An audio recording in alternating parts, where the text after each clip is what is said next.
मैं अपने बीवी बच्चों को छोड़ दूंगा मगर मोदी जी को वोट नहीं दूंगा। नहीं देंगे। और किसानों की मांग पूरी नहीं करते तो तुम्हें अपने उन्हीं बच्चों की सौगंध है साले हो कि मोदी जी को वोट मत देना भाई। मोदी जी का बहुत बड़ा फैन भी रहा हूँ और समर्थक रहा हूँ, लेकिन अगर यही स्थिति रही मोदी जी की, लोग किसान मजदूर ड्राइवर सारे एक होकर के सरकार के खिलाफ खड़े हो जाएंगे। भाई साहब हिंदू हूँ, सीना फाड़ के तो नहीं, अनुमान नहीं जो दिखा सकता हूँ, लेकिन दिल्ली आप देखिए हाँ। हर किसी को अपना हक है, हाँ। हर किसी को अपना हक है जो भी है, लेकिन मोदी जी को किसानों से जो वादा किया है उन वादों को भी ध्यान में रखते हुए किसान अगर अपनी मांग पूरी लेने दिल्ली आ रहे थे तो उन्हें आने दिया जाए, इस तरीके का नहीं किया जाए। लेकिन कुछ जो जिस तरीके से किसानों का एक अभी ड्राइवरों का लेके आए थे कानून, ड्राइवरों का जब ड्राइवरों ने 2 दिन हड़ताल कर दी तो उसमें उनने उसको होल्ड पे डाल दिया। अभी चुनाव की वजह से होल्ड पे डाल दिया या किस वजह से डाल दिया, अगर वो लागू होगा तो ड्राइवर भी किसानों के ही बेटा हैं, किसानों के साथ खड़े हैं, किसानों के, हम भी किसानों, हम देखिए बैरिकेडिंग जो की गई है उस पर क्या कहेंगे, सही है उस पे देखिए ये सरकार का काम है, जो सरकार ने किया उनको रोकने के लिए वो उनका काम है, और हम किसानों का जो काम है वो हम अपना कर रहे हैं और आ रहे हैं। सिंगू बॉर्डर पे आ ही गए हैं और इधर से भी कहना खालिस्तानी आ रहे हैं किसान। ये तो सब अपनी अपनी कहने वाली बात है, किसान नहीं है तो उसमें सब खालिस्तानी नहीं है, ऐसे तो आप भी खालिस्तानी हैं। कहा यह जा रहा है कि 24 के चुनाव के मद्देनजर विपक्ष जो है साजिश कर रहा है। नहीं नहीं, ऐसा कुछ नहीं है। उसमें जो सरकार ने वादा किया था उस वादे को सरकार जिस तरीके से चुनाव में मंत्रियों को अपने नेताओं को गांव में भेजते हैं, जब किसानों ने वादा किया था कि हम 13 तारीख को आ रहे हैं तो इनको सरकार को अपने मंत्री जो नेता हैं गांव में उन किसानों से बात करना चाहिए तो ये नौबत ही नहीं आती। अच्छा आप बोल रहे हैं कि ड्राइवरों को लेकर ड्राइवरों के साथ भी सही नहीं है कानून बने, किसानों के नहीं बने, तो फिर सरकार ने फायदा किसका किया है? देखिए हम आपको बताएं, कुछ सरकार गलत भी कर रही है और कुछ कानून सही भी कर रही है, तो हम सरकार विरोधी नहीं है। हम आपको बताएं, हम केवल अपने हक के लिए, जब बच्चा रोएगा तभी माँ दूध पिलाती है भाई।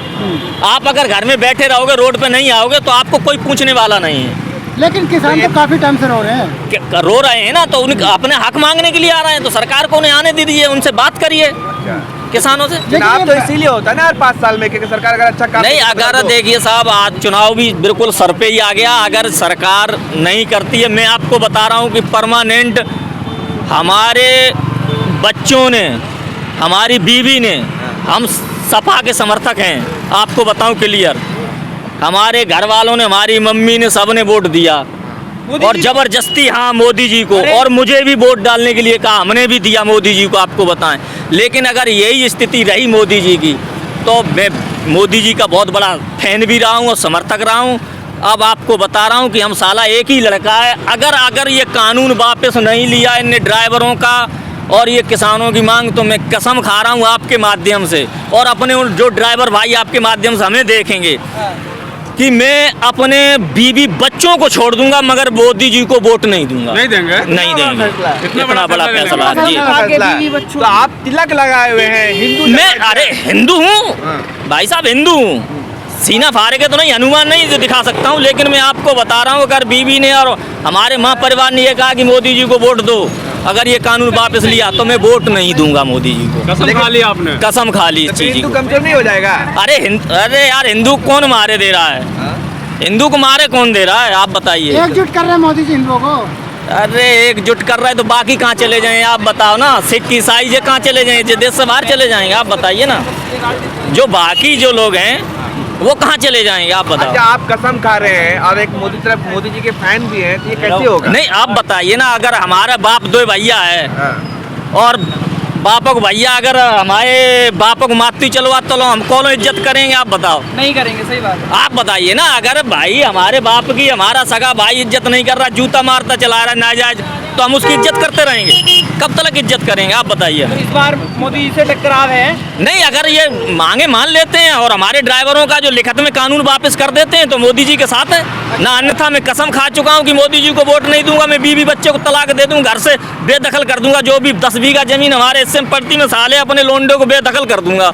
आपके माध्यम से कहता हूँ। इतना बड़ा फैसला। हाँ, लेकिन आपके माध्यम से। और कभी हमारा नंबर लेना अगर ऐसी बात हुई तो मैं कसम खाता हूँ इस चीज की। और जहाँ तक होगा वहाँ तक जो भी हमारे लोग होंगे, रिश्तेदार, जो भी हमारे संपर्की जो भी होंगे, उन तक ये कह रहा हूँ कि तुम्हें अपने बीवी बच्चे की समय अगर ड्राइवरों का ये कानून लागू करते हैं और किसानों की मांग पूरी नहीं करते तो तुम्हें अपने उन्हीं बच्चों की सौगंध है सालियों कि मोदी जी को वोट मत देना भाई। राम राज में ये कसम खाना पड़ रहा है भाई। राम राज्य में खाना पड़ता, मैं आपको क्लियर बता रहा हूँ साहब। राम राज भी तो आ गया है। हम बहुत बड़े फैन थे मोदी जी के यार। मोदी जी ने विदेश में जब जाते थे मोदी मोदी होती थी, लेकिन भाई तुम घर में मारे डाल रहे तो विदेश हम कहाँ देखने जाए, आप बताइए किसान साहब। आ रहे हैं, वो तो दुबई चले गए मोदी जी। अब मोदी जी जाएंगे मैं दुबई भाज गए भैया। हाँ। किसानों के सामने ट्रैक्टर में बम्पर लगाए, हम आपको बता रहा हूँ। और तुम देखना आगे होता है क्या। तो बस भाई साहब मोदी जी से यही रिक्वेस्ट है कि किसानों की बात मान लें और जो भी उनकी मांगे हैं वो पूरी कर लें। और हमारे जो ट्रक ड्राइवर हैं जिन्हें पे 10 साल की सजा और 7 लाख रुपया, इसको भी लिखत में वापस ले लें वो। लेकिन कहा ये जा रहा है कि ये किसान जो है ना राजनीति कर रहे हैं और कोई बात नहीं है। अरे ड्राइवर भी राजनीति कर रहे हैं साहब। ड्राइवर भी कर रहे थे राजनीति। एक चीज बताइए, ड्राइवर भी राजनीति कर रहे हैं तो जो अपने ट्रकों पे बहन जो हिंदू को झंडा लगा के बहन जो उस पर चल रहे हैं, मोदी जी का वो बाबा लिखवा के चल रहे हैं, ठीक है, तो वो भी राजनीति कर रहे हैं। चलो किसान कर रहे हैं, सारे किसान तो नहीं कर रहे हैं ना। विपक्षी पार्टी की साजिश और चाल है। अरे भाई विपक्षी पार्टी ट्रक वालों को तनख्वाह दे देना तो साहब हम चुपचाप घर बैठे रहे, हम ठाड़ो कर दी तो अपने आप सरकार हिल जाए। ड्राइवरों को भी भड़काया था विपक्षियों ने, अब किसानों को भड़का दिया। अब साहब हम ड्राइवर हैं, लाइसेंस देख लो, हम 20 साल की ड्राइवरी करते। अच्छा ये बताइए, आप फर्जी हिंदू तो नहीं है? फर्जी हिंदू तो नहीं है आप? अब ये तो भाई जो परमानेंट वाले हैं ना हिंदू, वे बता सकते हैं। कहा यह जाता है कि हिंदू मोदी जी के खिलाफ एक शब्द नहीं बोल सकता, आप इतना कुछ बोल दे रहे हैं। अच्छा हाँ, ऐसी का बात है। अच्छा ठीक है, बाप जब जूता लेके दौरे पड़े लड़का पे तो लड़का ऐसे चांद करे रहे, एक जूता मार दो, 2 मार दो, तीसरे पे आप जवाब दे दिया तो जाके मतलब वो को बेटा ही ना है भाई। जवाब हम उनसे ही मांगते हैं। अगर वे जो कहते हैं कि फर्जी हिंदू मोदी के खिलाफ बोलेगा और असला हिंदू नहीं, जो असली हिंदू है वो नहीं बोलेगा, ठीक हमने मान लिया। लेकिन अगर बाप बेटा को डांटे, 1 सुन लेगा, 2 सुन लिया, 3 सुन लिए, तीसरे पर जगह पापा आप शांत रहो, अब ओवर जा रहे हो, तो कहने का मतलब बोलना पड़ेगा साहब। अच्छा ये एक बताओ कि कहा यह जाता है कि कांग्रेस ने 70 साल तक 60 साल तक कुछ नहीं किया, देश को लूटा बर्बाद किया, मोदी जी तो उत्थान कर रहे हैं देश का। बढ़िया है, हम तो जगह तो उत्थान कर रहे हैं, तो जो किसानों को उत्थान कर दो, ड्राइवरों का भी उत्थान कर दो साहब। राशन मिला ना 5 केजी? 5 KG ration. अरे भैया राशन बात तो सुनो, 5 केजी मिल जा तो अब बच्चा है 4 तो 5 केजी कहाँ से काम कर रहा है मुझे बताओ। 4 बच्चा है, 1 महीना में 5 केजी तो काम चल जाए परिवार में, अगर 5 सदस्य हैं तो। अच्छा ये बताइए, 24 का चुनाव आ रहा है, 2 महीने के बाद सर पे चुनाव है, आप ये बताइएगा सरकार ने आपकी बात नहीं मानी तो क्या करेंगे? किसानों की अगर बात नहीं मानी गई तो? देखो किसानों की नहीं मानी गई, ड्राइवरों की नहीं मानी गई तो सारे लोग, किसान, मजदूर, ड्राइवर, सारे एक होकर के सरकार के खिलाफ खड़े हो जाएंगे।